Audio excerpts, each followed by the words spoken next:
last session of our series of studies on man and sin. ಮನುಷ್ಯನ ಕುರಿತಾಗಿ ಮತ್ತು ಪಾಪದ ಕುರಿತಾಗಿ ಇರ್ತಕ್ಕಂಥ ಅಧ್ಯಯನಕ್ಕೆ ನಾವು ಬಂದಿದ್ದೇವೆ. ನಾವು ಕಡೆಯ ತರಗತಿಗೆ ನಾವು ಸೇರಿ ಬಂದಿದ್ದೇವೆ. I want to thank the assembly and the leaders of the assembly once again for inviting me for this particular meeting. ಈ ಒಂದು ಕೂಟಕ್ಕಾಗಿ ಪುನಃ ನಾನು ಸಭಿಕರಿಗೆ ನಾನು ವಂದನೆಗಳನ್ನು ತಿಳಿಸೋನಾಗಿದ್ದೇನೆ. ಈ ಕೂಟಕ್ಕಾಗಿ ನೀವು ಆಮಂತ್ರಣ ಮಾಡಿದ್ದಕ್ಕಾಗಿ ನಾನು ಕರ್ತನಿಗೆ ಸ್ತೋತ್ರ ಸಲ್ಲಿಸ್ತೇನೆ. Today we are going to discuss about sin or hamartiology. ಈ ದಿನ ನಾವು ಪಾಪದ ಕುರಿತಾಗಿರುವ ಸಂಗತಿಯನ್ನು ಅಂಶವನ್ನು ನಾವು ನೋಡ್ಲಿಕ್ಕಿದ್ದೇವೆ. God created man in his image and likeness. ದೇವರು ಆತನ ಮನುಷ್ಯನನ್ನು ಆತನ ಸೃಷ್ಟಿ ಮಾಡಿದಾಗ ಆತನು ತನ್ನ ಒಂದು ಸ್ವಾರೂಪ್ಯದಲ್ಲಿ ಮತ್ತು ಹೋಲಿಕೆಗೆ ತಕ್ಕ ಹಾಗೆ ಆತನ ಸೃಷ್ಟಿ ಮಾಡಿದನು. Man committed sin. ಆದ್ರೆ ಮನುಷ್ಯನು ಪಾಪ ಮಾಡಿದನು. Understand this topic in a nutshell and systematic way. ಈ ಒಂದು ಅಧ್ಯಯನವನ್ನು ಸಹ ಮತ್ತು ಈ ಒಂದು ಪ್ರಸ್ತಾಪವನ್ನು ಸಹ ನಾವು ತುಂಬಾ ಕ್ರಮಬದ್ಧವಾಗಿ ನೋಡ್ಲಿಕ್ಕೆ ನಾವು ಪ್ರಯತ್ನ ಮಾಡೋಣ. We are going to discuss this subject with a few points. ನಾವು ಕೆಲವು ಅಂಶಗಳನ್ನು ತಿಳಿಸುತ್ತಾ ಈ ಒಂದು ಪ್ರಸ್ತಾಪವನ್ನು ಚರ್ಚಿಸುವವನಾಗಿರೋಣ. Point number 1, the meaning of sin or definition of sin. ಮೊದಲನೇದಾಗಿರ್ತಕ್ಕಂಥ ಅಂಶ ಪಾಪದ ಅರ್ಥ. What is sin? ಪಾಪ ಎಂಬುದಾಗಿ ಹೇಳುವುದಾದ್ರೆ ಅದರ ಅರ್ಥವಾದರೂ ಏನು? Greek word used for sin is hamartia. ಹಮಾರ್ಟಿಯ ಎಂಬುದಾಗಿ ಗ್ರೀಕ್ ಭಾಷೆಯಲ್ಲಿ ಪಾಪಕ್ಕೆ ತಿಳಿಸುತ್ತಾರೆ. The meaning of the word is to miss the mark. ಅದರ ಅರ್ಥ ಏನೆಂಬುದಾಗಿ ಹೇಳುವುದಾದರೆ ಇರುವ ಮಟ್ಟವನ್ನು ತಲುಪದೇ ಇರ್ತಕ್ಕಂಥದ್ದು. Another word is parabasis. ಇನ್ನೊಂದು ಪದ ಉಂಟು, ಅದು ಪಾರಾಬೇಸಿಸ್ ಎಂಬುದಾಗಿ. The meaning of the word is to overstep for a forbidden line. Overstep a forbidden line. ದಾಟದೇ ಇರ್ತಕ್ಕಂಥ ಗೆರೆಯನ್ನು ದಾಟುವುದು ಎಂಬುದಾಗಿ. So missing the mark and overstep a forbidden line, that is the basic root meaning of the word sin. ಪಾಪದ ಅರ್ಥ, ಇದರ ಒಂದು ಎರಡು ಅರ್ಥವನ್ನು ನಾವು ನೋಡಿದ್ದೇವೆ. ಮೊದಲನೇದಾಗಿ ಇರುವ ಮಟ್ಟವನ್ನು ತಲುಪದೇ ಇರುವುದು ಮತ್ತು ದಾಟದೇ ಇರ್ತಕ್ಕಂಥ ಗೆರೆಯನ್ನು ದಾಟುವುದು. To define what is sin, we can say in a simple definition like this. ಸರಳ ಭಾಷೆಯಲ್ಲಿ ನಾವು ತಿಳಿಸಬೇಕಾದ್ರೆ ಪಾಪ ಎಂಬುದಾಗಿ Sin is any violation of perfect holiness of God. ದೇವರ ಸಂಪೂರ್ಣತೆಯ ಪರಿಶುದ್ಧತೆಯಿಂದ ಯಾವುದೇ ರೀತಿಯಾದ ವಕ್ರವೂ ಸಹ ಅದು ಪಾಪವಾಗಿದೆ. 1 John 3:4. ಯೋಹಾನ ಬರೆದ ಮೊದಲನೇ ಪತ್ರಿಕೆ 3ನೇ ಅಧ್ಯಾಯ 4ನೇ ವಚನ. We read sin is lawlessness. ಪಾಪ ಎಂಬುದಾಗಿ ಹೇಳುವುದಾದರೆ ಅದು ಅಧರ್ಮ. In Romans 3:23. ರೋಮಾಪುರವರಿಗೆ ಬರೆದ ಪತ್ರಿಕೆ 3ನೇ ಅಧ್ಯಾಯ 23ನೇ ವಚನ ನೋಡುವಾಗ we read all have sinned and fall short of the glory of God. ಎಲ್ಲರೂ ಪಾಪ ಮಾಡಿ ದೇವರ ಮಹಿಮೆಯನ್ನು ಹೊಂದದೆ ಹೋಗಿದ್ದಾರೆ. The meaning of or definition of sin is any violation of the perfect holiness of God. ಇದರಿಂದ ನಾವು ತಿಳಿದುಕೊಳ್ಳುವ ಸಂಗತಿ ಏನಂದ್ರೆ ಪಾಪ ಎಂಬುದಾಗಿ ಹೇಳುವಾಗ ದೇವರ ಸರ್ವ ಪರಿಶುದ್ಧತೆಯಿಂದ ವಕ್ರವಾಗಿ ಹೋಗುವುದು ಅದು ಪಾಪವಾಗಿದೆ. Now point number 2, the origin of sin. ಎರಡನೇದಾಗಿರ್ತಕ್ಕಂಥ ಅಂಶ ಪಾಪದ ಮೂಲ. The definition of sin or meaning of sin. ಪಾಪದ ಅರ್ಥವನ್ನು ನಾವು ಈಗಾಗಲೇ ನೋಡಿದ್ದೇವೆ. Now point number 2, the origin of sin. ಎರಡನೇದಾಗಿ ಪಾಪದ ಮೂಲ. In other words, how did sin begin? ಇನ್ನೊಂದು ವಿಧದಲ್ಲಿ ನಾವು ಹೇಳಬೇಕಾದ್ರೆ ಪಾಪವು ಅದು ಯಾವ ರೀತಿಯಾಗಿ ಪ್ರಾರಂಭವಾಯಿತು? So sin did not begin in God because he cannot sin. ಪಾಪವು ಅದು ದೇವರಲ್ಲಿ ಅದು ಪ್ರಾರಂಭವಾಗಲಿಲ್ಲ. ಕಾರಣ ಯಾಕಂದ್ರೆ ದೇವರು ಆತನು ಪಾಪ ಮಾಡುವುದಕ್ಕೆ ಸಾಧ್ಯವಿಲ್ಲ. As we study the word of God, ದೇವರ ವಾಕ್ಯವನ್ನು ಅಧ್ಯಯನ ಮಾಡುವಾಗ we can understand it is Lucifer who committed sin first. ಮೊದಲೇದಾಗಿ ಪಾಪ ಮಾಡಿದವನು ಲುಸಿಫರನು. In other words, he introduced sin into the universe. ಇನ್ನೊಂದು ವಿಧದಲ್ಲಿ ನಾವು ಹೇಳಬೇಕಾದ್ರೆ ವಿಶ್ವಕ್ಕೆ ಪಾಪದ ಪರಿಚಯ ಮಾಡಿದವನು ಲುಸಿಫರನು. Lucifer was an angel. ಲೂಸಿಫರನು ಆತನು ದೂತನಾಗಿದ್ದನು. He was a high-ranking angel. ಮತ್ತು ದೇವದೂತರುಗಳಲ್ಲಿ ತುಂಬಾ ಉನ್ನತವಾದ ಸ್ಥಾನದಲ್ಲಿ ಆತನು ಇದ್ದನು. I want to just tell you two references where the fall of Satan is mentioned or Lucifer is mentioned.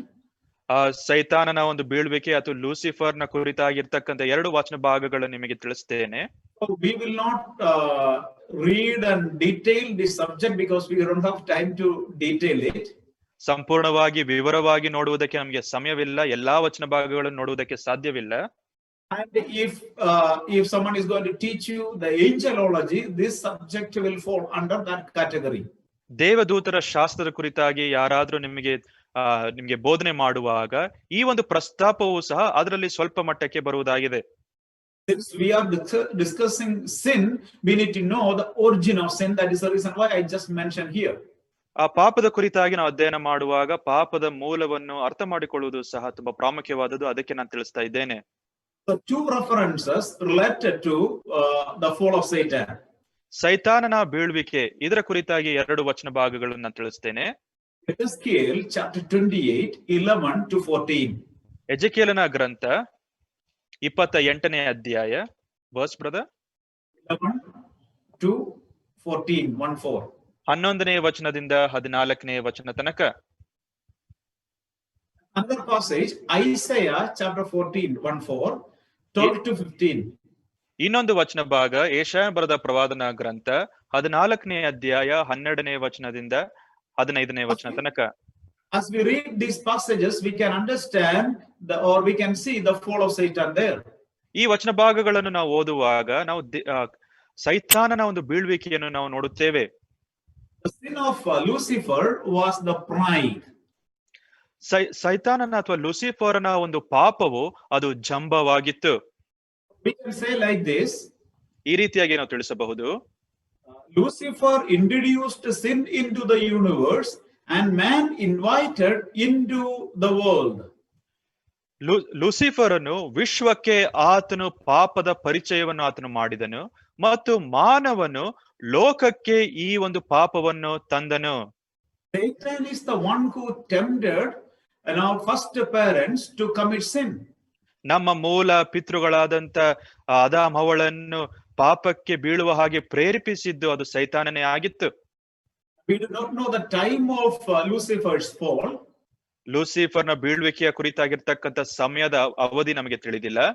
But it is clear that before the fall of human being, they were fallen. ಆದರೆ ಮನುಷ್ಯರು ಪಾಪದಲ್ಲಿ ಬೀಳುವುದಕ್ಕಿಂತ ಮುಂಚೆ ಆ ಸೈತಾನನು ಆತನ ಪಾಪದಲ್ಲಿ ಬಿದ್ದನು ಅಥವಾ ಲೂಸಿಫರ್ನು ಆತನ ಪಾಪದಲ್ಲಿ ಬಿದ್ದನು. Because he is the one who tempted our first parents. ನಮ್ಮ ಮೂಲ ಪಿತೃಗಳನ್ನು ಶೋಧನೆಗೆ ಒಳಪಡಿಸಿದ ಮನುಷ್ಯನು ಅದು ಸೈತಾನನೇ ಆಗಿತ್ತು ಅಥವಾ ಆ ವ್ಯಕ್ತಿಯು ಸೈತಾನನೇ ಆಗಿತ್ತು. It was the Lucifer who was the leader in heaven who rebelled against God, and there were few angels also followed him in the rebellion against God. ದೇವರಿಗೆ ವಿರುದ್ಧವಾಗಿ ತಿರುಗಿ ಬಿದ್ದ ದೇವದೂತರ ಆ ಒಂದು ಸೈನ್ಯದಲ್ಲಿ ಲೂಸಿಫರನು ಆತನು ನಾಯಕನು ಆತನು ಆಗಿದ್ದನು ಮತ್ತು ಆ ಒಂದು ಬೀಳ್ವಿಕೆಯ ಸಂದರ್ಭದಲ್ಲಿ ಸೈತಾನನ ಹಿಂಬಾಲಕರು ಸಹ ಅವರು ದೊಬ್ಬಲ್ಪಟ್ಟರು. They are known as the fallen angels. ಅವರಿಗೆ ಬಿದ್ದು ಹೋದ ದೂತರು ಎಂಬುದಾಗಿ ಅವರಿಗೆ ಹೆಸರು. They are also known as demons. ಮತ್ತು ಅದೇ ಸಂದರ್ಭದಲ್ಲಿ ಅವರಿಗೆ ದೆವ್ವಗಳು ಎಂಬುದಾಗಿಯೂ ಸಹ ಹೆಸರುಂಟು. We see during the time of Jesus, so many people possessed by demons. ಕರ್ತನಾಗಿರುವ ಯೇಸು ಕ್ರಿಸ್ತನು ಈ ಲೋಕದಲ್ಲಿ ಆತನು ಇದ್ದಾಗ ಅನೇಕ ಜನರಿಗೆ ದೆವ್ವ ಹಿಡಿದ ಒಂದು ಸ್ಥಿತಿಗತಿ ಎಂಬುದಾಗಿ ನಾವು ಓದುತ್ತೇವೆ. They are the they minister to Satan, the fallen angels. ಆ ಬಿದ್ದು ಹೋದ ದೂತರು ಅವರು ಸೈತಾನನ ಸೇವಕರು ಆಗಿದ್ದಾರೆ. Even today, the fallen angels are the workers of Satan. They accomplish their master's will on this earth. ಈ ದಿನವೂ ಸಹ ಆ ಒಂದು ಬಿದ್ದು ಹೋದ ದೂತರು ಅವರ ಯಜಮಾನರ ಚಿತ್ತವನ್ನು ನೆರವೇರಿಸುವವರಾಗಿದ್ದಾರೆ. ಆ ಯಜಮಾನನು ಸೈತಾನನಾಗಿದ್ದಾನೆ. When we discuss about the origin of sin, ಪಾಪದ ಮೂಲದ ಕುರಿತಾಗಿ ನಾವು ಅಧ್ಯಯನ ಮಾಡುವಾಗ we need to understand it is Lucifer who began sin, or that is where in him the sin started. ಲೂಸಿಫರ್ನಲ್ಲಿ ಈ ಒಂದು ಪಾಪವುದು ಪ್ರಾರಂಭವಾಯಿತು ಎಂಬುದಾಗಿ ನಾವು ತಿಳಿದುಕೊಳ್ಳಬೇಕು. But as far as the human beings are concerned, ಆದ್ರೆ ಮಾನವ ಕುಲದ ಕುರಿತಾಗಿ ನಾವು ಅಧ್ಯಯನ ಮಾಡುವಾಗ sin entered into this earth through in the Garden of Eden through Adam and Eve. ಪಾಪವು ಈ ಲೋಕಕ್ಕೆ ಪ್ರವೇಶ ಮಾಡಿದ್ದು ಅದು ಏದೇನ್ ತೋಟದಲ್ಲಿ ಅದು ಪ್ರಾರಂಭವಾಯಿತು ಮತ್ತು ಆದ ಮತ್ತು ಹವ್ವಳ ಮುಖಾಂತರ ಅದು ಬಂತು. Hope that you are clear with this basic truth of origin of sin. ಈ ಒಂದು ಪಾಪದ ಮೂಲದ ಕುರಿತಾಗಿರ್ತಕ್ಕಂಥ ಮೂಲತವಾದ ಬೋಧನೆ ನಿಮಗೆ ತಿಳಿದಿದೆ ಎಂಬುದಾಗಿ ನಾನು ನಂಬುತ್ತೇನೆ. Now, point number 3. ಮೂರನೇದಾಗಿರುವ ಅಂಶ consequence of sin. ಪಾಪದ ಪರಿಣಾಮ. Origin of sin, sorry, meaning of sin. ಪಾಪದ ಅರ್ಥವನ್ನು ನಾವು ನೋಡಿದ್ದೇವೆ. Origin of sin. ಪಾಪದ ಮೂಲವನ್ನು ನಾವು ನೋಡಿದ್ದೇವೆ. Point number 3, the consequence of sin. ಮೂರನೇದಾಗಿರ್ತಕ್ಕಂಥ ಅಂಶ ಪಾಪದ ಪರಿಣಾಮ. The fall upon Lucifer, the consequence of Lucifer's sin. ಲೂಸಿಫರ್ನು ಆತನು ಮಾಡಿದ ಪಾಪದ ಪರಿಣಾಮವೇನು? We have already seen Lucifer was the first sinner. ನಾವು ಈಗಾಗಲೇ ನಾವು ನೋಡಿದ ಪ್ರಕಾರ ಲೂಸಿಫರ್ನು ಪಾಪ ಮಾಡಿದರಲ್ಲಿ ಮೊದಲನೆಯ ವ್ಯಕ್ತಿ ಆತನು ಆಗಿದ್ದನು. And he experienced the first terrible result of sin. ಮತ್ತು ಪಾಪದ ಭಯಂಕರವಾದ ಪರಿಣಾಮವನ್ನು ಎದುರಿಸುವುದಕ್ಕೆ ಆತನು ಮೊದಲನೆಯವನು ಆತನು ಆಗಿದ್ದನು. I told you he was a high ranking angel who had a great position before God. ಆತನು ಪರಲೋಕದಲ್ಲಿ ಆತನು ಇದ್ದಾಗ ಆತನಿಗೆ ಉನ್ನತವಾದ ಒಂದು ಸ್ಥಾನವಿತ್ತು. But he lost his position because of his sin. ಆತನ ಪಾಪದ ದೆಸೆಯಿಂದ ತನ್ನ ಒಂದು ಸ್ಥಾನವನ್ನು ಆತನು ಕಳಕೊಂಡನು. And in the future, ಮತ್ತು ಭವಿಷ್ಯದಲ್ಲಿ he will be someday cast into the lake of fire forever. ಆತನನ್ನು ದಗದಗನೆ ಉರಿತಕ್ಕಂತ ಬೆಂಕಿಯ ಕೆರೆಗೆ ಆತನನ್ನು ದೊಬ್ಬಲ್ಪಡುವುದು. Actually, the hell is prepared for him. ನರಕ ಎಂಬುದಾಗಿ ಹೇಳುವಾಗ ಇದು ಸೈತಾನನಿಗೋಸ್ಕರ ಸಿದ್ಧಪಡಿಸಿದ ಸ್ಥಳವಾಗಿದೆ. These are the basic consequence or result of Lucifer's sin. ಇದು ಲೂಸಿಫರ್ನು ಮಾಡಿದ ಪಾಪದಲ್ಲಿ ತುಂಬಾ ಭಯಂಕರವಾದ ಒಂದು ಪರಿಣಾಮವಾಗಿತ್ತು. Lost his position. ತನ್ನ ಸ್ಥಾನವನ್ನು ಕಳಕೊಂಡನು. Now in the future he will be cast into the lake of fire. ಮತ್ತು ಭವಿಷ್ಯದಲ್ಲಿ ಆತನು ದಗದಗನೆ ಉರಿತಕ್ಕಂತ ಬೆಂಕಿಯ ಕೆರೆಗೆ ಆತನು ದಬ್ಬಲ್ಪಡುವವನಾಗಿದ್ದಾನೆ. Now the consequence of sin upon man. ಮನುಷ್ಯನ ಮೇಲೆ ಬಂದ ಒಂದು ಪಾಪದ ಪರಿಣಾಮವನ್ನು ನಾವು ನೋಡೋಣ. So there is a consequence for sin. ಈ ಒಂದು ಪಾಪಕ್ಕೆ ಒಂದು ಪರಿಣಾಮ ಉಂಟೆಂಬುದಾಗಿ ನಾವು ನೋಡುತ್ತೇವೆ. When Adam and Eve committed sin, ಆದ ಮತ್ತು ಹವ್ವಳು ಅವರು ಪಾಪ ಮಾಡಿದಾಗ they also faced the consequence of sin. ಅವರು ಸಹ ಪಾಪದ ಪರಿಣಾಮವನ್ನು ಅವರು ಎದುರಿಸಿದರು. In other words, the all humanity is facing the consequence of sin. ಇನ್ನೊಂದು ವಿಧದಲ್ಲಿ ನಾವು ಹೇಳಬೇಕಾದ್ರೆ ಇಡೀ ಮಾನವ ಕುಲವು ಈ ಪಾಪದ ಪರಿಣಾಮವನ್ನು ಎದುರಿಸ್ತಾ ಉಂಟು. God said to Adam and Eve, if you eat a particular fruit of the tree, you shall die.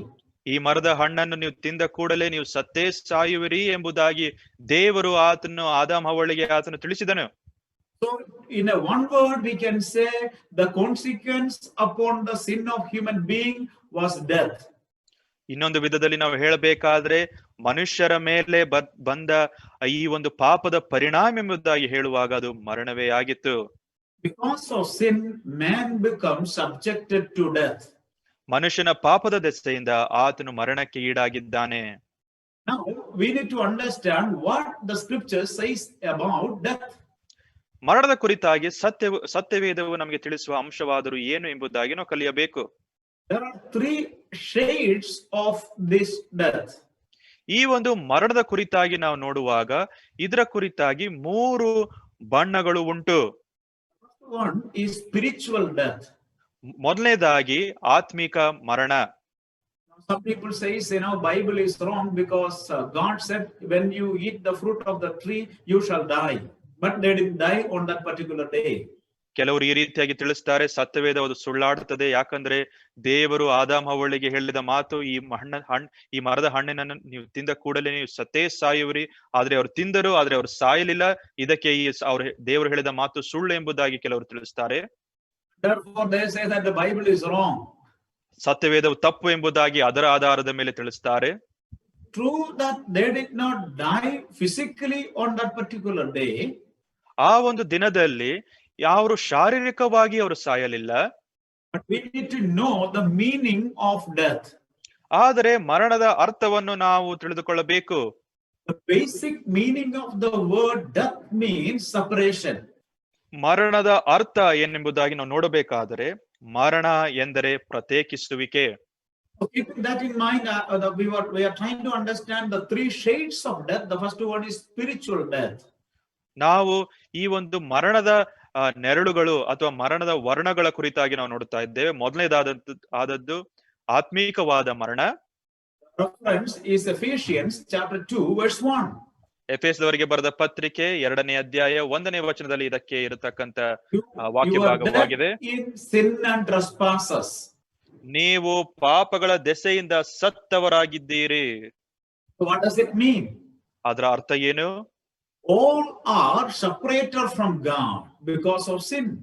ಪಾಪದ ದೆಸೆಯಿಂದ ಎಲ್ಲರೂ ಸಹ ದೇವರಿಂದ ಪ್ರತ್ಯೇಕಿಸಲ್ಪಟ್ಟಿದ್ದಾರೆ. When Adam and Eve committed sin in the Garden of Eden, Adam ಮತ್ತು ಹವ್ವಳು ಏದೆನ್ ತೋಟದಲ್ಲಿ ಅವರು ಪಾಪ ಮಾಡಿದಾಗ they lost the fellowship with God. ದೇವರೊಟ್ಟಿಗೆ ಅವರಿಗಿದ್ದ ಅನ್ಯೋನ್ಯತೆಯನ್ನು ಅವರು ಕಳ್ಕೊಂಡರು. They were cast out from the Garden of Eden. Eden ತೋಟದಿಂದ ಅವರನ್ನು ಹೊರಗಟ್ಟಿದರು. So that means there was a separation from God. ಇದರಿಂದ ದೇವರಿಂದ ಅವರು ದೂರ ಹೋದ ಒಂದು ಸ್ಥಿತಿಗತಿ ಅವರ ಜೀವನದಲ್ಲಿ ಬಂತು. Spiritual death. ಅದು ಆತ್ಮಿಕ ಮರಣ. The second aspect of death is physical death. ಎರಡನೇದಾಗಿರ್ತಕ್ಕಂತ ಈ ಒಂದು ಮರಣದ ಒಂದು ಭಾಗ ಅದು ಶಾರೀರಿಕ ಮರಣ. Generally, when we think about death, this is the topic that comes to our mind. ನಾವು ಮರಣದ ಕುರಿತಾಗಿ ನಾವು ಸಾಧಾರಣವಾಗಿ ನಾವು ತಿಳಿಸುವಾಗ ಈ ಒಂದು ಅಂಶ ನಮ್ಮ ಮನಸ್ಸಿಗೆ ಬರ್ತದೆ. Physical death is basically separation of the body and from spirit. Spirit from body. ದೇಹದಿಂದ ಆತ್ಮದ ಒಂದು ಪ್ರತ್ಯೇಕತೆಗೆ ಶಾರೀರಿಕವಾದ ಮರಣ ಎಂಬುದಾಗಿ ಅರ್ಥ. That is physical death. ಅದು ಶಾರೀರಿಕವಾದ ಮರಣ. So at the time of physical death also a separation is happening. ಶಾರೀರಿಕವಾದ ಮರಣದಲ್ಲಿಯೂ ಸಹ ಒಂದು ಪ್ರತ್ಯೇಕಿಸುವಿಕೆ ಆಗುತ್ತಾ ಉಂಟು. Our spirit is separated from the body. ನಮ್ಮ ಆತ್ಮವು ಅದು ಶರೀರದಿಂದ ಅದು ಪ್ರತ್ಯೇಕಿಸಲ್ಪಡುವುದಾಗಿದೆ. That's the second aspect of death. ಇದು ಮರಣದ ಎರಡನೆಯ ಒಂದು ಭಾಗವಾಗಿದೆ. Third aspect is eternal death. ಮೂರನೇದಾಗಿರ್ತಕ್ಕಂಥ ಅಂಶವು ಅದು ನಿತ್ಯ ಮರಣ. ಅದಕ್ಕಿರುವ ವಾಕ್ಯ ಭಾಗ Revelation chapter 20 verse 6 and 14. ಪ್ರಕಟಣೆ ಪುಸ್ತಕ 20ನೇ ಅಧ್ಯಾಯ 6 ಮತ್ತು 14ನೇ ವಚನ. Revelation chapter 20 verse 6 and 14. ಪ್ರಕಟಣೆ ಪುಸ್ತಕ 20ನೇ ಅಧ್ಯಾಯ 14ನೇ ವಚನ ಮತ್ತು 6ನೇ ವಚನ. For that one reference for the physical death. ಶಾರೀರಿಕವಾದ ಮರಣಕ್ಕೆ ಒಂದು ವಾಕ್ಯ ಭಾಗ. This is 3:19. ಆದಿಕಾಂಡ ಪುಸ್ತಕ 3ನೇ ಅಧ್ಯಾಯ 19ನೇ ವಚನ. God says that you are taken from dust and you will be turned back to the dust. That is a physical death. Reference to physical death. ನೀವು ಮಣ್ಣಿನಿಂದ ನೀವು ತೆಗೆದುಕೊಳ್ಳಲ್ಪಟ್ಟಿದ್ದೀರಿ, ನೀವು ಮಣ್ಣಿಗೆ ಸೇರುವವರಾಗಿದ್ದೀರಿ ಎಂಬುದಾಗಿ ದೇವರು ಮನುಷ್ಯರಿಗೆ ಆತನು ತಿಳಿಸಿದನು. So there are so many references related to all these subjects. ಈ ಹೇಳ್ತಾ ಇರ್ತಕ್ಕಂಥ ಎಲ್ಲಾ ಪ್ರಸ್ತಾಪಗಳಿಗೂ ಸಹ ಅನೇಕ ವಚನ ಭಾಗಗಳು ಉಂಟು. But we are trying to just see one or two references to clarify our thought. ಆದ್ರೆ ನಮ್ಮ ಒಂದು ಅರ್ಥೈಸುವಿಕೆಯನ್ನು ಸ್ಪಷ್ಟೀಕರಿಸುವುದಕ್ಕೋಸ್ಕರ ಕೆಲವು ವಚನ ಭಾಗಗಳನ್ನು ನಾವು ನೋಡುತ್ತಾ ಇದ್ದೇವೆ. What is eternal death? ನಿತ್ಯ ಮರಣ ಎಂಬುದಾಗಿ ಹೇಳುವಾಗ ಅರ್ಥವೇನು? Eternal death means ನಿತ್ಯ ಮರಣ ಎಂಬುದಾಗಿ ಹೇಳುವಾಗ unsaved people are going to be separated from God forever and ever, and they are going to be in the hellfire. ರಕ್ಷಣೆ ಆಗದೇ ಇರುವ ಜನರು ಅವರು ದೇವರನ್ನು ತಿರಸ್ಕಾರ ಮಾಡಿದವರಾಗಿದ್ದಾರೆ ಮತ್ತು ನಿತ್ಯ ನರಕವನ್ನು ಅನುಭವಿಸಲಿಕ್ಕಿದ್ದಾರೆ. That is eternal separation from God. ಇದು ದೇವರಿಂದ ಇರ್ತಕ್ಕಂಥ ನಿತ್ಯವಾದ ಪ್ರತ್ಯೇಕಿಸುವಿಕೆ. That is the consequence of sin upon man. That is death.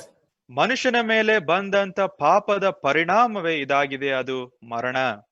Basic meaning of the word death in the Bible is separation. ಸತ್ಯವೇದಕ್ಕೆ ಅನುಸಾರವಾಗಿ ಈ ಒಂದು ಮರಣದ ಒಂದು ಅರ್ಥ ಏನೆಂಬುದಾಗಿ ನಾವು ನೋಡುವುದಾದ್ರೆ ಅದು ಪ್ರತ್ಯೇಕಿಸುವಿಕೆ.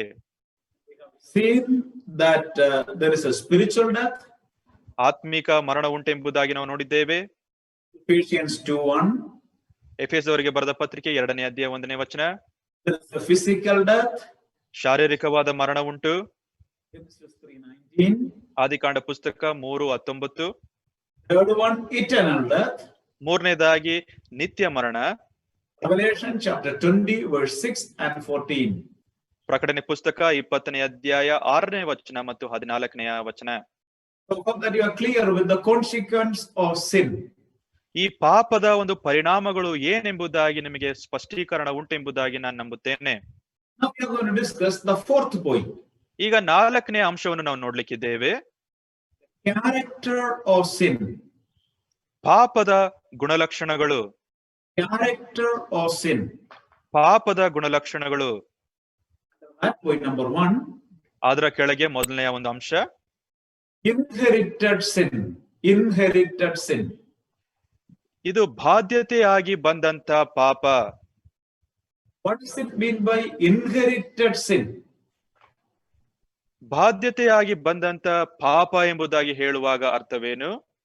Inherited sin is that sinful state into which all people are born. ಇದರ ಅರ್ಥ ಏನೆಂಬುದಾಗಿ ಹೇಳುವಾಗ ಎಲ್ಲರೂ ಸಹ ಪಾಪದ ಸ್ವಭಾವದಲ್ಲಿಯೇ ಅವರು ಹುಟ್ಟಿದ್ದಾರೆ ಎಂಬುದಾಗಿರುವ ಸಂಗತಿ. In other words, all people inherit this sinful state from their parents. ಎಲ್ಲಾ ಜನರು ಸಹ ಅವರು ಹುಟ್ಟಿದಾಗ ಈ ಒಂದು ಪಾಪದ ಸ್ವಭಾವವನ್ನು ಅವರ ಪೋಷಕರಿಂದ ಅವರು ಬಾಧ್ಯತೆಯನ್ನು ಅವರು ಹೊಂದಿಕೊಳ್ಳುತ್ತಾರೆ. And their parents all the way back to Adam and Eve. ಈ ಒಂದು ಮತ್ತು ಅವರ ಒಂದು ಈ ಪೋಷಕರು ಸಹ ಈ ಒಂದು ಪಾಪವನ್ನು ಅವರು ಆದ ಮತ್ತು ಹವ್ವಳಿಂದ ಅವರು ಪಡೆದಿದ್ದಾರೆ. In other words, after they sinned, they could only propagate only that kind of people, because they are sin, and therefore they can give birth to only the sinful people.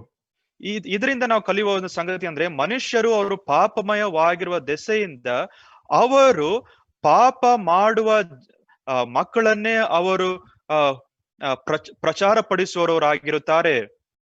So their children were sinners by birth. ಇನ್ನೊಂದು ವಿಧದಲ್ಲಿ ಹೇಳಬೇಕಾದ್ರೆ ಅವರ ಮಕ್ಕಳು ಹುಟ್ಟುವಾಗಲೇ ಅವರು ಪಾಪಿಗಳಾಗಿದ್ದಾರೆ. So inherited sin is simply, we can define like this. ಈ ಒಂದು ಬಾಧ್ಯತೆಯಾಗಿ ಬಂದಂತ ಪಾಪದ ಕುರಿತಾಗಿ ನಾವು ಹೇಳುವಾಗ ಈ ರೀತಿಯಾಗಿ ನಾವು ಸರಳ ಭಾಷೆಯಲ್ಲಿ ನಾವು ತಿಳಿಸಬಹುದು. So inherited sin is the sinful state into which all people are born. ಈ ಒಂದು ಬಾಧ್ಯತೆಯಾಗಿ ಬಂದಂತ ಪಾಪ ಎಂಬುದಾಗಿ ಹೇಳುವಾಗ ಎಲ್ಲರೂ ಸಹ ಈ ಒಂದು ಸ್ಥಿತಿಯು ಎಲ್ಲರೂ ಸಹ ಹುಟ್ಟುವಾಗಲೇ ಈ ಒಂದು ಸ್ಥಿತಿಗೆ ಅವರು ಈಡಾಗಿದ್ದಾರೆ ಎಂಬುದಾಗಿ ಅರ್ಥ. Inherited sin also called sin nature. ಬಾಧ್ಯತೆಯಾಗಿ ಬಂದಂತ ಪಾಪಕ್ಕೆ ಪಾಪ ಸ್ವಭಾವ ಎಂಬುದಾಗಿಯೂ ಸಹ ಹೆಸರುಂಟು. Also called original sin. ಮತ್ತು ಮೂಲತವಾದ ಪಾಪ ಎಂಬುದಾಗಿಯೂ ಸಹ ಅದಕ್ಕೆ ಹೆಸರುಂಟು. The scriptural references for the inherited sin. ಇದಕ್ಕೆ ಈ ಒಂದು ಬಾಧ್ಯತೆಯಾಗಿ ಬಂದಂತ ಪಾಪಕ್ಕೆ ಇರುವ ದೇವರ ವಾಕ್ಯದ ಭಾಗಗಳನ್ನು ನಾವು ನೋಡೋಣ. 51 verse 5. Sorry brother. Psalms 51 verse 5. ಕೀರ್ತನೆಗಳು 51:5ನೇ ವಚನ. Where David says, in my sin mother conceived me. ನಾನು ಮಾತೃ ಗರ್ಭದಲ್ಲಿ ಇರುವಾಗಲೇ ನಾನು ಪಾಪಿ ದ್ರೋಹಿ ಎಂಬುದಾಗಿ ಆತನು ತಿಳಿಸುತ್ತಾನೆ. Another reference Ephesians 2:3. ಎಫೆಸದವರಿಗೆ ಬರೆದ ಪತ್ರಿಕೆ 2ನೇ ಅಧ್ಯಾಯ 3ನೇ ವಚನ. Where we read, by nature the children of wrath. By nature we are children of wrath. ನಾವು ನಮ್ಮ ಒಂದು ಸ್ವಭಾವದಲ್ಲಿ ನಾವು ಈ ಒಂದು ಕೋಪದ ಮಕ್ಕಳು ನಾವಾಗಿದ್ದೇವೆ. Because of this inherited sin, ಈ ಒಂದು ಬಾಧ್ಯತೆಯಾಗಿ ಬಂದಂತ ಒಂದು ಪಾಪದ ಕುರಿತಾಗಿ ನಾವು ನೋಡುವಾಗ, and all aspect of human beings are affected. ಎಲ್ಲಾ ಮಾನವ ಕುಲದ ಎಲ್ಲಾ ಜನರಿಗೂ ಸಹ ಇದರ ಒಂದು ಪರಿಣಾಮವು ಅವರ ಮೇಲೆ ಬೀರಿತು. Our emotion, ನಮ್ಮ ಒಂದು ಭಾವನೆಗಳು, our intellect, ನಮ್ಮ ಒಂದು ಬುದ್ಧಿಶಕ್ತಿ, our willpower, ನಮ್ಮ ಇಚ್ಛಾಶಕ್ತಿ, all are enslaved to sin and opposed to God. ಈ ಎಲ್ಲವೂ ಸಹ ಅದು ಪಾಪಕ್ಕೆ ಈಡಾಗಿ ಅದು ಹೋಗಿದೆ ಮತ್ತು ದೇವರಿಗೆ ಅದು ವಿರುದ್ಧವಾಗಿ ಉಂಟು. So in other words, as a result of inherited sin, man is totally corrupted. ಬಾಧ್ಯತೆಯಾಗಿ ಬಂದಂತ ಪಾಪದ ಕುರಿತಾಗಿ ನಾವು ನೋಡುವಾಗ ಈ ಒಂದು ಪಾಪದ ದೆಸೆಯಿಂದ ಮನುಷ್ಯನು ಆತನು ಭ್ರಷ್ಟಾಚಾರಕ್ಕೆ ಆತನು ಒಳಗಾಗಿದ್ದಾನೆ. What is the remedy for the inherited sin? ಈ ಒಂದು ಬಾಧ್ಯತೆಯಾಗಿ ಬಂದಂತ ಪಾಪಕ್ಕೆ ಇರ್ತಕ್ಕಂತ ಒಂದು ಪರಿಹಾರ ಏನು? Basic remedy for the inherited sin is new life in Christ on believing. ಈ ಬಾಧ್ಯತೆಯಾಗಿ ಬಂದಂತ ಪಾಪಕ್ಕೆ ಇರ್ತಕ್ಕಂತ ಪರಿಣಾಮ ಏನಂದ್ರೆ, ನಂಬಿಕೆಯ ಮೂಲಕ ಕರ್ತನಾಗಿರುವ ಯೇಸು ಕ್ರಿಸ್ತನ ಮೇಲೆ ಇಡುವ ವಿಶ್ವಾಸವಾಗಿದೆ. You are clear with inherited sin. ಬಾಧ್ಯತೆಯಾಗಿ ಬಂದಂತ ಪಾಪದ ಕುರಿತಾಗಿರುವ ಸ್ಪಷ್ಟೀಕರಣ ನಿಮಗೆ ಉಂಟೆಂಬುದಾಗಿ ನಾನು ನಂಬುತ್ತೇನೆ. Inherited sin means the sinful state into which all people are born. ಬಾಧ್ಯತೆಯಾಗಿ ಬಂದಂತ ಪಾಪ ಎಂಬುದಾಗಿ ಹೇಳುವಾಗ ಈ ಒಂದು ಪಾಪದ ಸ್ಥಿತಿಯಲ್ಲೇ ಜನರು ಹುಟ್ಟಿದ್ದಾರೆ ಎಂಬುದಾಗಿ. Two Bible references to prove the inherited sin. ಈ ಒಂದು ಪಾಪವು ಬಾಧ್ಯತೆಯಾಗಿ ಬಂದಂತ ಪಾಪಕ್ಕೆ ಇರ್ತಕ್ಕಂಥ ಕೆಲವು ವಚನ ಭಾಗಗಳು. Psalms number 51 verse 5. 51ನೇ ಕೀರ್ತನೆ 5ನೇ ವಚನ. Ephesians 2:3. ಎಫೆಸದವರಿಗೆ ಬರೆದ ಪತ್ರಿಕೆ 2ನೇ ಅಧ್ಯಾಯ 3ನೇ ವಚನ. And the result of inherited sin, ಮತ್ತು ಈ ಒಂದು ಬಾಧ್ಯತೆಯಾಗಿ ಬಂದಂತ ಪಾಪದ ಒಂದು ಪರಿಣಾಮಗಳು, man is totally corrupted. Theologically we say total depravity of human being. ನಾವು ಮನುಷ್ಯನು ಆತನು ಸಂಪೂರ್ಣವಾಗಿ ಆತನು ಕಳಂಕಿತನು ಆತನು ಆಗಿದ್ದಾನೆ ಅಥವಾ ಭ್ರಷ್ಟನು ಆತನು ಆಗಿದ್ದಾನೆ ಎಂಬುದಾಗಿ ನಾವು ದೇವರ ವಾಕ್ಯದ ಅಧ್ಯಯನದಲ್ಲಿ ಅದನ್ನು ನಾವು ತಿಳಿಸ್ತೇವೆ. Entire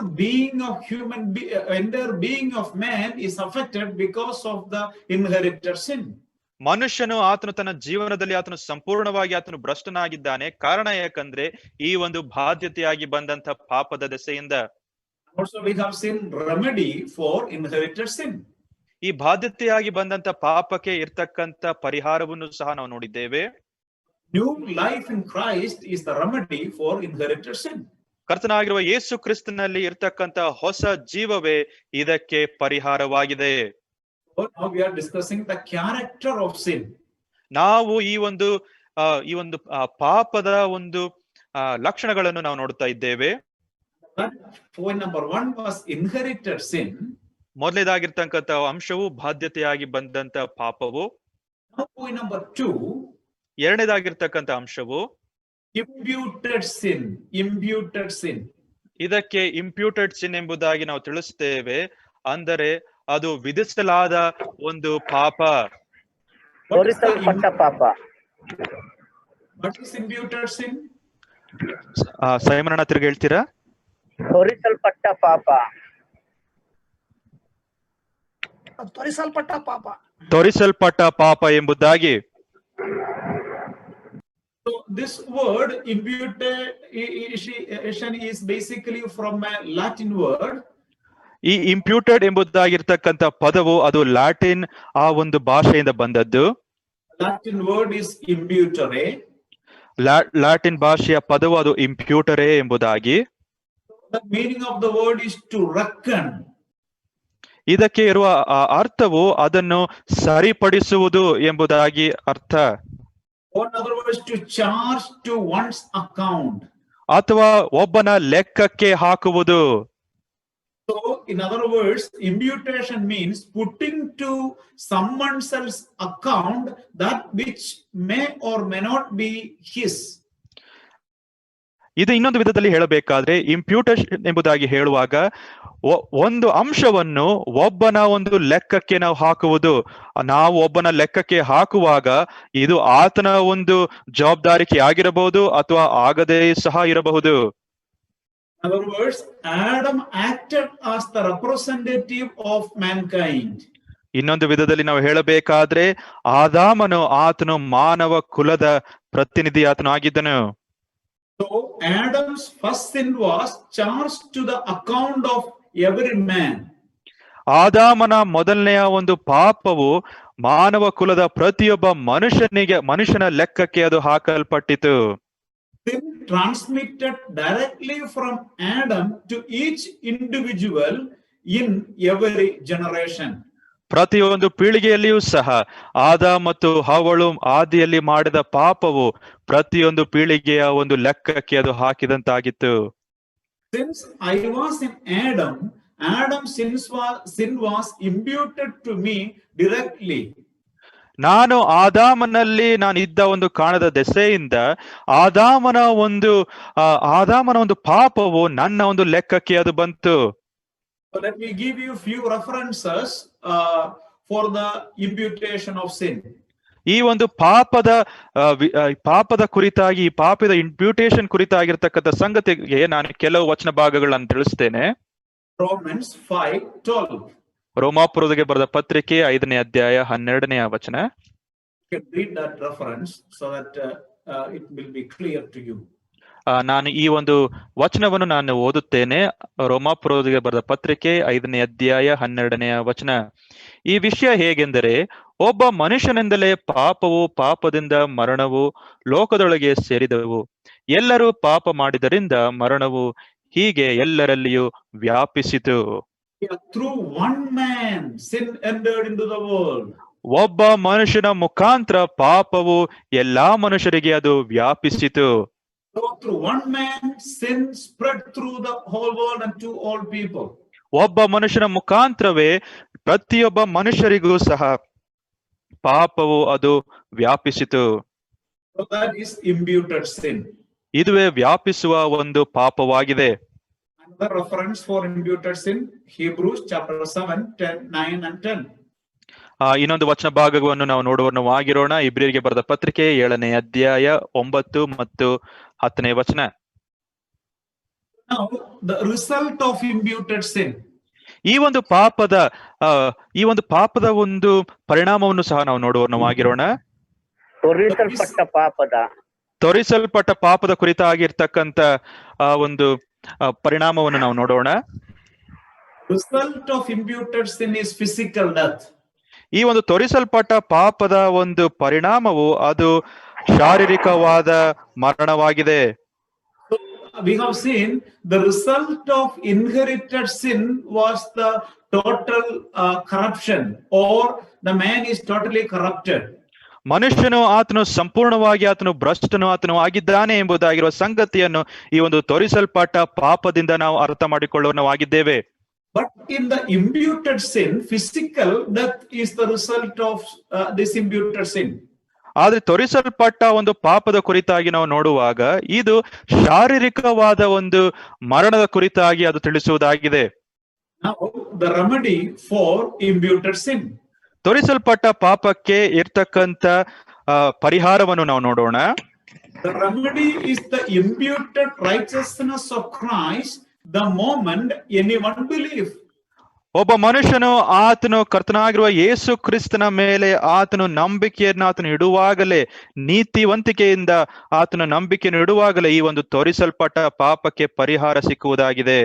In other words, Christ's righteousness is reckoned or imputed to that individual who believes in him. ಇನ್ನೊಂದು ವಿಧದಲ್ಲಿ ನಾವು ಹೇಳಬೇಕಾದ್ರೆ ಕರ್ತನಾಗಿರುವ ಯೇಸು ಕ್ರಿಸ್ತನ ಒಂದು ನೀತಿವಂತಿಕೆ ಆ ಒಬ್ಬ ಮನುಷ್ಯನು ಆತನು ಕ್ರಿಸ್ತನ ಮೇಲೆ ಹಾಕುವ ನಂಬಿಕೆಯ ಮುಖಾಂತರ ಆ ಮನುಷ್ಯನಿಗೂ ಸಹ ಅದು ಪಡುವುದಾಗಿದೆ. We need to understand these two teaching of the word of God. ಈ ದೇವರ ವಾಕ್ಯದ ಈ ಎರಡು ಬೋಧನೆಗಳನ್ನು ನಾವು ಅರ್ಥ ಮಾಡಿಕೊಳ್ಳಬೇಕು. Inherited sin and imputed sin.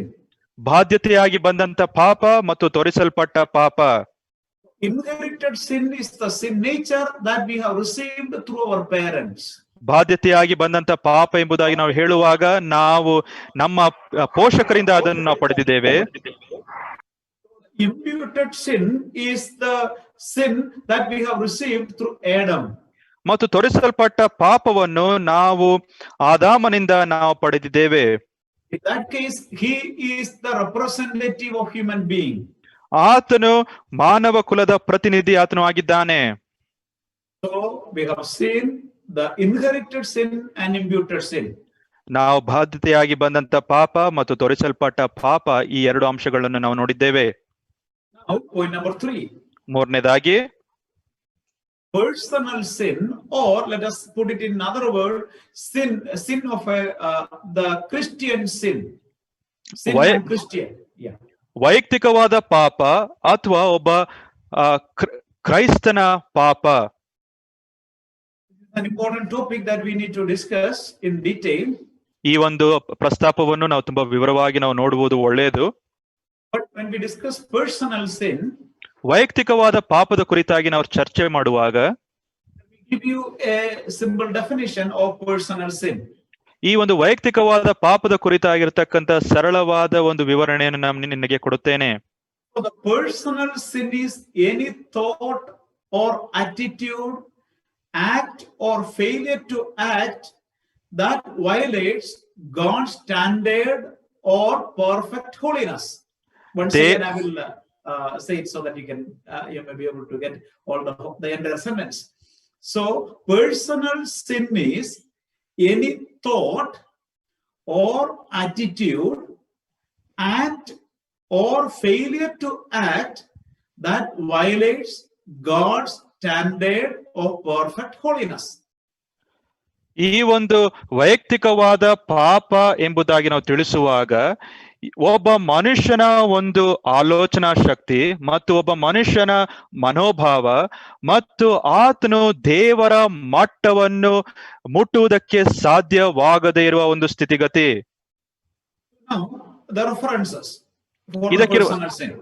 ಈ ಒಂದು ವೈಯಕ್ತಿಕವಾದ ಪಾಪಕ್ಕೆ ಇರುವ ವಚನ ಭಾಗಗಳನ್ನು ನಾವು ನೋಡೋಣ. James chapter 3 verse 2. ಯಾಕೋಬನ ಬರೆದ ಪತ್ರಿಕೆ 3ನೇ ಅಧ್ಯಾಯ 2ನೇ ವಚನ. Where we read, we all stumble in many ways. We all, that means all personal people. ನಾವು ಎಲ್ಲರೂ ಸಹ ಎಡುವವರು ನಾವು ಆಗಿದ್ದೇವೆ. ಎಡುವವರು ಎಂಬುದಾಗಿ ಹೇಳುವಾಗ ಎಲ್ಲಾ ಜನರು ಎಂಬುದಾಗಿ ಅಥವಾ ವೈಯಕ್ತಿಕವಾದ ಎಲ್ಲಾ ಜನರು.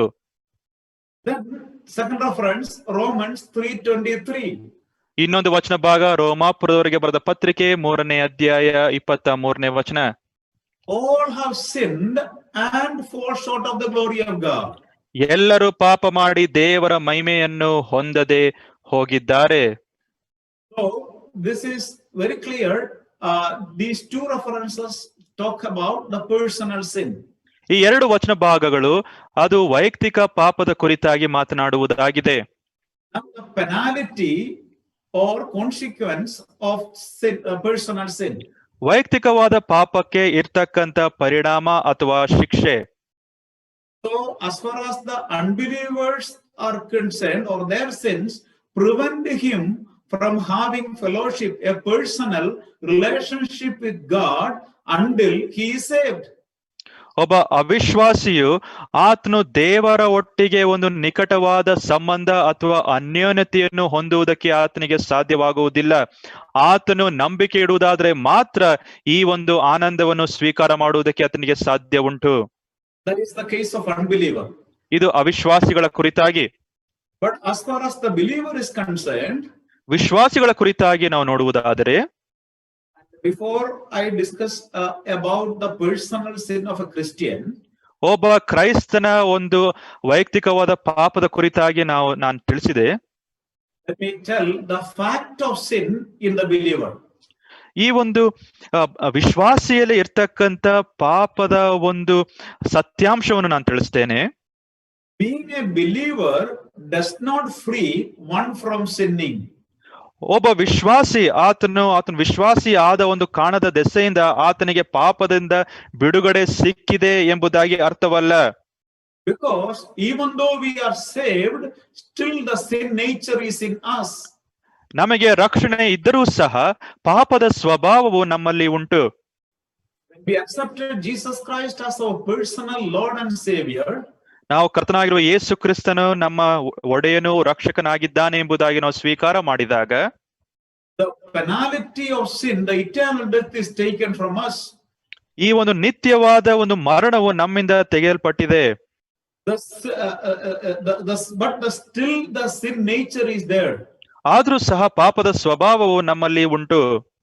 So when a believer continued to do sin, ಒಬ್ಬ ವಿಶ್ವಾಸಿ ಆತನು ಪಾಪದಲ್ಲಿ ಆತನು ಮುಂದುವರಿಯುವನಾತನು ಆಗಿರುವುದಾದರೆ, when he commits sin, a believer commits sin, ಒಬ್ಬ ವಿಶ್ವಾಸಿ ಆತನು ಪಾಪ ಮಾಡುವುದಾದರೆ there is a result of personal sin.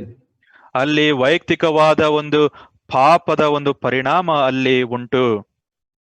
There are so many consequences. I will just point out few here with a reference. ಅನೇಕ ಪರಿಣಾಮಗಳು ಉಂಟು. ವಚನ ಭಾಗಗಳ ಜೊತೆಯಲ್ಲಿ ಕೆಲವು ಅಂಶಗಳನ್ನು ನಾನು ತಿಳಿಸ್ತೇನೆ. One, the loss of joy. ಆತನು ಆನಂದವನ್ನು ಆತನು ಕಳೆದುಕೊಳ್ಳುತ್ತಾನೆ. Now we are discussing the result of the personal sin of a believer. ಒಬ್ಬ ವಿಶ್ವಾಸಿ ಆತನು ವೈಯಕ್ತಿಕ ಪಾಪವನ್ನು ಮಾಡುವುದಾದರೆ ಆತನಿಗೆ ಬರತಕ್ಕಂತ ಪರಿಣಾಮಗಳು. First consequence or first result of believer being committed sin is the first one, he loses joy of salvation. ಒಬ್ಬ ವಿಶ್ವಾಸಿ ಆತನು ವೈಯಕ್ತಿಕವಾದ ಪಾಪವನ್ನು ಆತನು ಮಾಡಿದಾಗ ಆತನು ಸಂತೋಷವನ್ನು ಆನಂದವನ್ನು ಆತನು ಕಳೆದುಕೊಳ್ಳುತ್ತಾನೆ. Psalm 51 verse 12. 51ನೇ ಕೀರ್ತನೆ 12ನೆಯ ವಚನ. We know that this is a psalm of repentance by David. ಇದು ಮಾನಸಾಂತರದ ಒಂದು ಕೀರ್ತನೆ ಆಗಿದೆ ಎಂಬುದಾಗಿ ನಮಗೆ ಗೊತ್ತುಂಟು. ದಾವಿದನು ಬರೆದಿದ್ದಾನೆ. And he is praying to the Lord, restore me back to the joy of my salvation. ನನಗೆ ರಕ್ಷಣಾ ಆನಂದವನ್ನು ಪುನರ್ಸ್ಥಾಪಿಸು ಎಂಬುದಾಗಿ ಆತನು ಕರ್ತನಲ್ಲಿ ಕೂಗುವವನಾಗಿದ್ದಾನೆ. So when he committed sin, he lost the joy of salvation. ಆತನು ಪಾಪ ಮಾಡಿದಾಗ ರಕ್ಷಣಾ ಆನಂದವನ್ನು ಆತನು ಕಳೆದುಕೊಂಡನು. It is not the salvation that he lost, but it is the joy of salvation that he lost.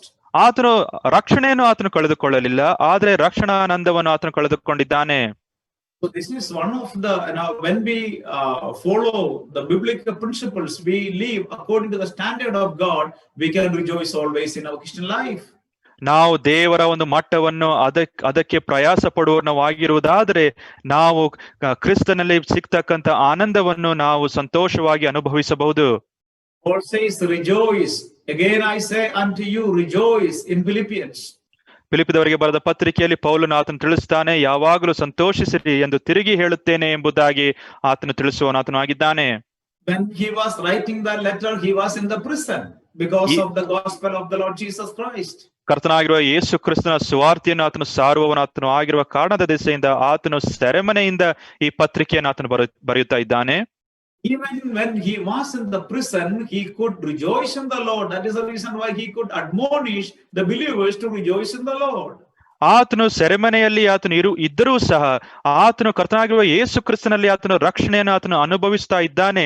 ಇದಕ್ಕಾಗಿ ಆತನು ಆನಂದಿಸುತ್ತಾನೆ ಮತ್ತು ವಿಶ್ವಾಸಿಗಳಿಗೆ ಸಹ ಆತನು ಪ್ರೋತ್ಸಾಹ ಮಾಡುವ ಸಂಗತಿ ಏನಂದ್ರೆ, ನೀವು ಸಹ ರಕ್ಷಣೆಯಲ್ಲಿ ನೀವು ಆನಂದಿಸುವವರು ನೀವು ಆಗಿರ್ರಿ. One thing we need to understand, the personal sin of the believer can take away this joy. ಆದ್ರೆ ಒಂದು ಅಂಶವನ್ನು ನಾವು ತಿಳಿದುಕೊಳ್ಳಬೇಕೆಂದ್ರೆ, ವೈಯಕ್ತಿಕವಾದ ಈ ಒಂದು ಪಾಪವು ಒಬ್ಬ ವಿಶ್ವಾಸಿಯಿಂದ ಈ ಒಂದು ರಕ್ಷಣಾ ಆನಂದವನ್ನು ಅದು ತೆಗೆದುಕೊಳ್ಳುವುದಾಗಿದೆ.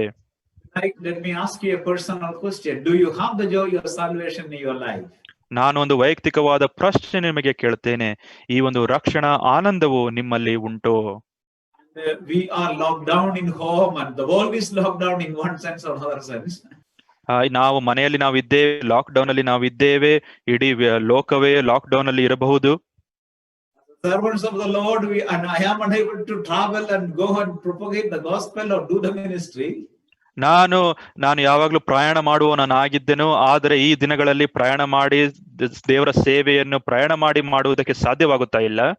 And the believers, those who are working in different places, they are unable to do the work as they used to do earlier. ಮುಂಚೆ ದಿನ ವಿಶ್ವಾಸಿಗಳು ಅವರು ಕೆಲಸ ಮಾಡುತ್ತಾ ಇರುವ ರೀತಿಯಲ್ಲಿ ಈ ದಿನಗಳು ಕೆಲಸ ಮಾಡುವುದಕ್ಕೆ ಅವರಿಗೆ ಸಾಧ್ಯ ಆಗುತ್ತಾ ಇಲ್ಲ. Able to rejoice in the Lord even in the midst of these troubles. ಈ ಎಲ್ಲಾ ಒಂದು ತೊಂದರೆಗಳ ಮಧ್ಯದಲ್ಲಿಯೂ ಸಹ ಸಂತೋಷ ಪಡುವುದಕ್ಕೆ ನಿಮಗೆ ಸಾಧ್ಯವಾಗುತ್ತಾ ಉಂಟು. When we live according to the word of God and the holiness of God, we will be able to rejoice in the Lord always in spite of our circumstances. ನಾವು ಕರ್ತನಲ್ಲಿ ನಾವು ಇರುವುದಾದ್ರೆ ಮತ್ತು ನಾವು ಈ ರೀತಿಯಾಗಿ ನಾವು ಜೀವನ ಮಾಡುವಾಗ ನಾವು ಕರ್ತನಲ್ಲಿ ಯಾವಾಗಲೂ ಸಹ ನಾವು ಸಂತೋಷಿಸುವವನಾಗಿರಬಹುದು.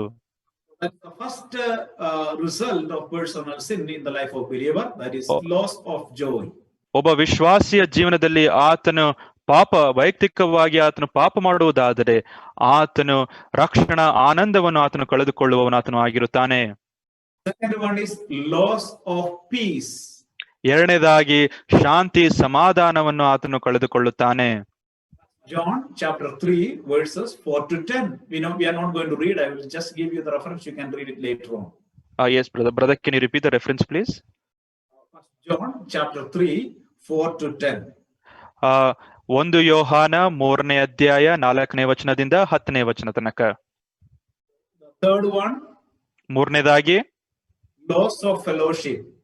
ಅನ್ಯೋನ್ಯತೆಯನ್ನು ಆತನು ಕಳೆದುಕೊಳ್ಳುತ್ತಾನೆ. John chapter 1 verse 3. 1 ಯೋಹಾನ 1ನೇ ಅಧ್ಯಾಯ 3ನೇ ವಚನ. Verse 6 and 7 as well. 6 ಮತ್ತು 7ನೇ ವಚನ ಸಹ. And also another one, fourth one. ನಾಲ್ಕನೇದಾಗಿ Also as a result of personal sin is the possible of loss of health and even premature death. ಒಬ್ಬ ವಿಶ್ವಾಸಿಯು ಆತನು ವೈಯಕ್ತಿಕವಾಗಿ ಆತನು ಪಾಪವನ್ನು ಮಾಡುವುದಾದರೆ ಆತನಿಗೆ ಅನಾರೋಗ್ಯವೂ ಸಹ ಬರಬಹುದು, ಅಥವಾ ಆತನಿಗೆ ಕಾಲಕ್ಕೆ ಮುಂಚೆಯೇ ಮರಣವೂ ಸಹ ಬರಬಹುದು. That familiar passage of 1 Corinthians chapter 11 verse 13 onwards. ಕೊರಿಂಥದವರಿಗೆ ಬರೆದ ಮೊದಲನೇ ಪತ್ರಿಕೆ 11ನೇ ಅಧ್ಯಾಯ 13ನೇ ವಚನದಿಂದ ನಾವು ಓದುತ್ತೇವೆ.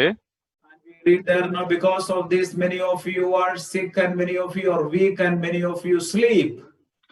ನಿಮ್ಮಲ್ಲಿ ಅನೇಕ ಜನರು ಪಾಪದ ದೆಸೆಯಿಂದ ನೀವು ಬಲಹೀನರು ನೀವು ಆಗಿದ್ದೀರಿ, ಇನ್ನು ಕೆಲವರು ಮರಣ ಹೊಂದಿದ್ದಾರೆ ಎಂಬುದಾಗಿಯೂ ಸಾಲಿ ಬರೆದುಂಟು. So as a result or as a consequence of personal sin of a believer, it's possible to lose of health and even premature death. ಇದರಿಂದ ನಾವು ಅರ್ಥ ಮಾಡಿಕೊಳ್ಳುವ ಸಂಗತಿ ಏನಂದ್ರೆ, ಒಬ್ಬ ವಿಶ್ವಾಸಿ ಆತನು ಪಾಪದಲ್ಲಿಯೇ ಆತನು ಇರುವುದಾದರೆ ಆತನಿಗೆ ಅನಾರೋಗ್ಯವೂ ಸಹ ಬರಬಹುದು, ಅಥವಾ ಕಾಲಕ್ಕೆ ಮುಂಚೆ ಆತನು ಮರಣವನ್ನು ಸಹ ಆತನು ಅನುಭವಿಸುವ ಆತನು ಆಗಿರುತ್ತಾನೆ. Therefore, it is very important as far as the believers are concerned, we need to live a holy life. ನಾವು ವಿಶ್ವಾಸಿಗಳಾಗಿರುವ ನಾವು ಒಂದು ಪರಿಶುದ್ಧವಾದ ಜೀವನವನ್ನು ಸಾಗುವವನಾಗಿರಬೇಕು. So now, what is the remedy for the personal sin of a believer? ವೈಯಕ್ತಿಕವಾಗಿ ಒಬ್ಬ ವೈಯಕ್ತಿಕವಾದ ಪಾಪದ ಕುರಿತಾಗಿ ಒಬ್ಬ ವಿಶ್ವಾಸಿಗೆ ಇರ್ತಕ್ಕಂಥ ಒಂದು ಪರಿಹಾರವಾದರೂ ಏನು? So that is basically the confession. ಮೊದಲನೇದಾಗಿ ಆತನು ತನ್ನ ಪಾಪವನ್ನು ಅರಿಕೆ ಮಾಡಿಕೊಳ್ಳಬೇಕು. John chapter 1 verse 9, very familiar verse. 1 ಯೋಹಾನ 1ನೇ ಅಧ್ಯಾಯ 9ನೇ ವಚನ. We need to confess. If we confess our sin, God is faithful to forgive our sins. ನಾವು ನಮ್ಮ ಪಾಪವನ್ನು ಅರಿಕೆ ಮಾಡುವುದಾದ್ರೆ ನಮ್ಮ ದೇವರು ಆತನು ದಯಾಳು ಆತನು ಆಗಿದ್ದು ನಮ್ಮ ಪಾಪವನ್ನು ಕ್ಷಮಿಸುವವನಾಗಿದ್ದಾನೆ. These are the basic concept in sin or commerciology. ಪಾಪದ ಕುರಿತಾಗಿರುವ ಶಾಸ್ತ್ರದಲ್ಲಿ ಈ ಎಲ್ಲಾ ಅಂಶಗಳನ್ನು ನಾವು ನೋಡಿದ್ದೇವೆ. ಇವೆಲ್ಲವೂ ಸಹ ಮೂಲತವಾಗಿರುವ ಒಂದು ಅಧ್ಯಯನಗಳಾಗಿವೆ. There are so many other things to be discussed and in detail, but we have seen the basic concept of the doctrine of sin in the Bible. ಇದರ ಕುರಿತಾಗಿ ಚರ್ಚೆ ಮಾಡುವುದಕ್ಕೆ ಅನೇಕ ಅಂಶಗಳು ಉಂಟು, ಆದ್ರೆ ಮೂಲತವಾಗಿರುವ ಕೆಲವು ಅಂಶಗಳನ್ನು ನಾವು ನೋಡುವುದಕ್ಕೆ ನಮಗೆ ಸಾಧ್ಯವಾಗಿದೆ. In this short time period, we have seen 4 important aspects of sin. ನಾವು ಈ ಒಂದು ಚಿಕ್ಕ ಕಾಲಾವಧಿಯಲ್ಲಿ ನಾವು ಪಾಪದ 4 ಮುಖ್ಯ ಅಂಶಗಳನ್ನು ನಾವು ನೋಡಿದ್ದೇವೆ. First of all, we have seen the meaning of sin. ಆ ಪಾಪದ ಒಂದು ಅರ್ಥವನ್ನು ನಾವು ನೋಡಿದ್ದೇವೆ. Basically, the sin is missing the mark. ಪಾಪ ಎಂಬುದಾಗಿ ಹೇಳುವಾಗ ಇರ್ತಕ್ಕಂಥ ಮಟ್ಟವನ್ನು ನಾವು ಮುಟ್ಟದೇ ಇರ್ತಕ್ಕಂಥ ಸ್ಥಿತಿ. Secondly, we have seen the origin of sin. ಎರಡನೇದಾಗಿ ನಾವು ಪಾಪದ ಮೂಲವನ್ನು ನಾವು ನೋಡಿದ್ದೇವೆ. That we have seen the sin was originated in the life of Lucifer. ಲೂಸಿಫರ್ನ ಜೀವನದಲ್ಲಿ ಅದು ಪಾಪವು ಪ್ರಾರಂಭವಾಯಿತು ಎಂಬುದಾಗಿ ನಾವು ನೋಡಿದ್ದೇವೆ. And the basic sin of Lucifer was rebellion against God. ಲೂಸಿಫರ್ನು ಆತನು ಮಾಡಿದ ಒಂದು ಪಾಪವೇನೆಂದ್ರೆ ಆತನು ದೇವರ ವಿರುದ್ಧವಾಗಿ ಆತನು ತಿರುಗಿ ಬಿದ್ದನು. Along with him, some angels followed him in the fall. ಆ ಒಂದು ಬೀಳ್ವಿಕೆಯಲ್ಲಿ ಸೈತಾನನ ಜೊತೆಯಲ್ಲಿ ಕೆಲವು ದೂತರು ಸಹ ಆತನ ಜೊತೆಯಲ್ಲಿ ಬಿದ್ದರು. They are known as demons or fallen angels. ಅವರಿಗೆ ಬಿದ್ದು ಹೋದ ದೂತರು ಅಥವಾ ಅವರಿಗೆ ದೆವ್ವಗಳು ಎಂಬುದಾಗಿ ಹೆಸರುಂಟು. As far as the human beings are concerned, ಮನುಷ್ಯರ ಕುರಿತಾಗಿ ನಾವು ಆಲೋಚನೆ ಮಾಡುವಾಗ to this earth, the sin entered through Adam and Eve. ಈ ಒಂದು ಲೋಕದಲ್ಲಿ ಪಾಪವು ಆದ ಮತ್ತು ಹವ್ವಳ ಮುಖಾಂತರ ಅದು ಪ್ರವೇಶಿಸಿತು. Then we have seen the consequence of sin. ಮತ್ತು ಪಾಪದ ಪರಿಣಾಮವನ್ನು ಸಹ ನಾವು ನೋಡಿದ್ದೇವೆ. It was the third point. ಅದು 3ನೇ ಅಂಶವಾಗಿತ್ತು.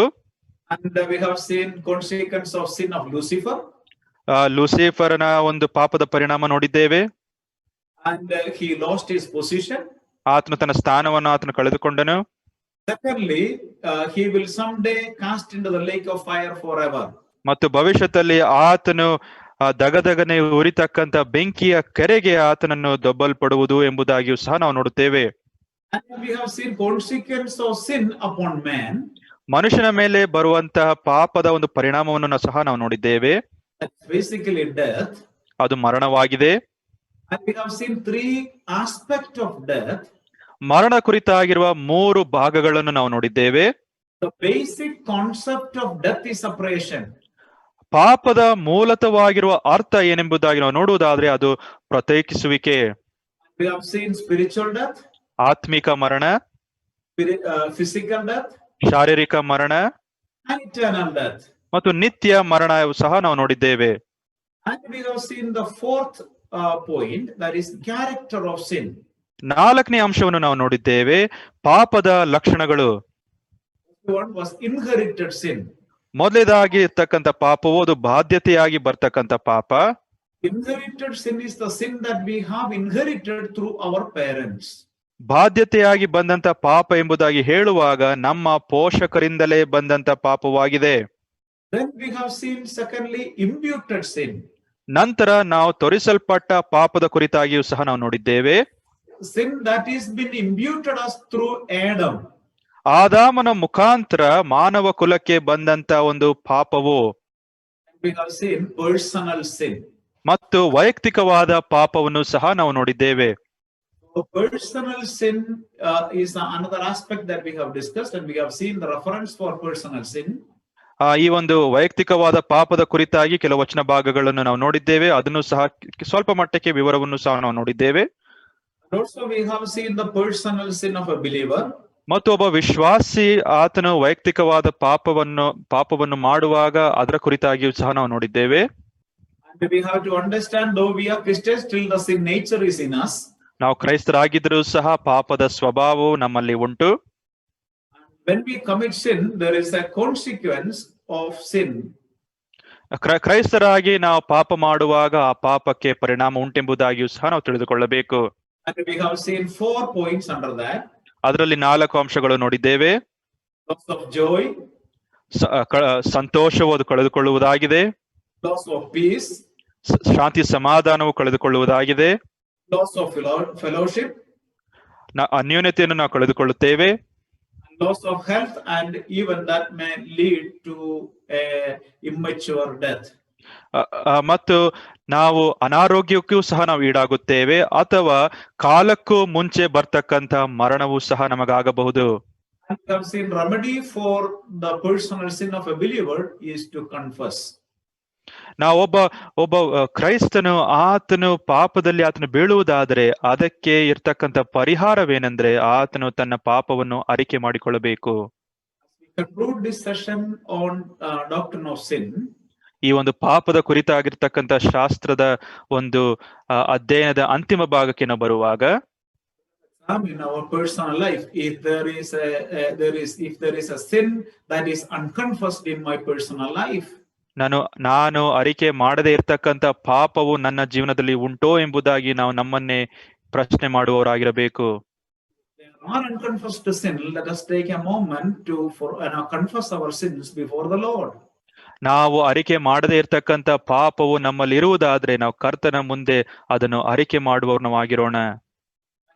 God is speaking to us through the various servants of the Lord these days. ಈ ದಿನಮಾನಗಳಲ್ಲಿ ದೇವರು ಆತನು ಅನೇಕ ತನ್ನ ಸೇವಕರ ಮುಖಾಂತರ ನಮ್ಮ ಜೊತೆಯಲ್ಲಿ ಮಾತನಾಡ್ತಾ ಇದ್ದಾನೆ. The Lord enable us to see ourselves in the Word of God. Word of God is a mirror.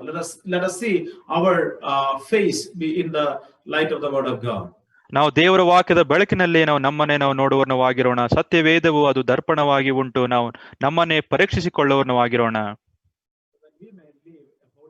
According to the standard of God.